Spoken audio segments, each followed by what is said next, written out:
Look, I understand कि oats का नाम सुन के ऑब्वियसली वो आपको एंडोर्फिन्स नहीं रिलीज होते जो शायद बटर चिकन, पिज्जा या छोले भटूरे सुन के रिलीज होते होंगे। लेकिन आखिर इस चीज में ऐसा क्या है कि सारे फिटनेस इन्फ्लुएंसर्स, डाइटिशियंस, डॉक्टर्स इसे कंज्यूम करने के लिए बोलते हैं? वीडियो को पूरा देखो, एटलीस्ट उतना तो फायदा जरूर होगा जितना क्लास टेस्ट में चीटिंग करके होता था। ओट्स बेसिकली एक टाइप का होल ग्रेन है जिसको कभी कभी ओट मील के फॉर्म में, कभी कभी बेक्ड प्रोडक्ट के फॉर्म में हम लोग यूज करते हैं। एक टाइम ऐसा था जब ओट्स का यूज एनिमल्स को खिलाने के लिए किया जाता था, लेकिन धीरे धीरे जब हमें पता चला कि ओट्स इंसानों के लिए भी बहुत फायदेमंद चीज है, इसका यूज एनिमल कंजम्पशन में कम और ह्यूमन कंजम्पशन में बढ़ने लगा। ओट्स में होते हैं बहुत सारे न्यूट्रिएंट्स और उनसे मिलते हैं हमें बहुत सारे हेल्थ बेनिफिट्स। न्यूट्रिएंट्स में आते हैं इसमें फाइबर्स, इसमें प्रोटीन होता है। One of the primary health benefits जो हमको मिलता है कोलेस्ट्रॉल कंजम्पशन से वो होता है कोलेस्ट्रॉल लोअरिंग। ओट्स में होता है एक सॉल्युबल फाइबर जिसको कि कहते हैं बीटा ग्लूकन। ऐसा पाया गया है कि इस सॉल्युबल फाइबर से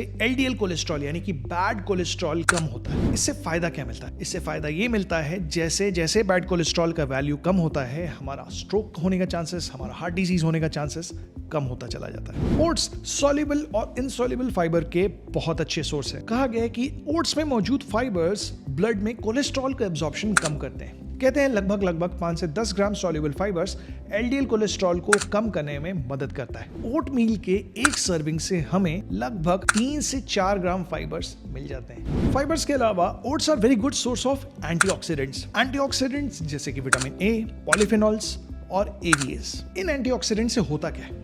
इन एंटीऑक्सीडेंट से कहते हैं इन्फ्लेमेशन कम होता है, जो कि मदद कर सकता है ब्लड प्रेशर कम करने में और हार्ट डिजीज से प्रोटेक्शन में। Besides their cholesterol lowering effect, beneficial हैं वेट रिडक्शन के लिए। ओट्स में फाइबर्स अच्छी खासी क्वांटिटी में होते हैं। इससे होता क्या है?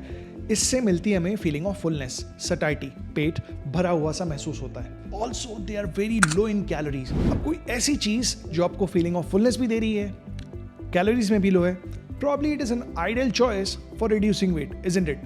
कहते हैं ओट्स डायबिटीज के पेशेंट्स में भी बहुत ज्यादा बेनिफिशियल है। कैसे? जो सॉल्युबल फाइबर्स हमको मिलते हैं ओट्स में, उससे ग्लूकोज का अब्जॉर्प्शन भी हो जाता है कम।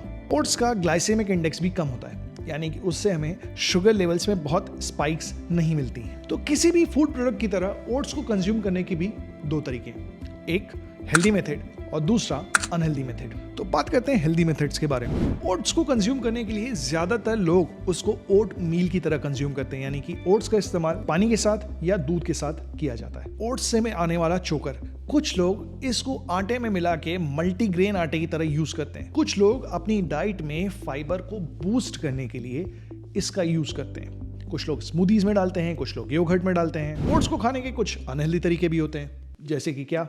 तो कुछ लोग इसको बेक्ड फूड प्रोडक्ट्स में यूज करते हैं। कुछ लोग जो ओट मील यूज करते हैं उसमें टॉपिंग्स ऐसी डाल देते हैं कि overall it defeats the purpose of consuming oats all together. Also कुछ माइक्रो न्यूट्रिएंट्स भी ओट्स में अच्छी खासी क्वांटिटी में पाए जाते हैं, जैसे selenium, iron, copper, zinc, folate. ये माइक्रो न्यूट्रिएंट्स ओट्स को बनाते हैं एक हेल्दी ब्रेकफास्ट और फूड आइटम। ओट्स के बारे में तो जान लिया। अब अगर जानना है कि कौन सा ऑयल हेल्दीएस्ट है आपकी कुकिंग के लिए, तो इस वाली वीडियो को जाके देखो।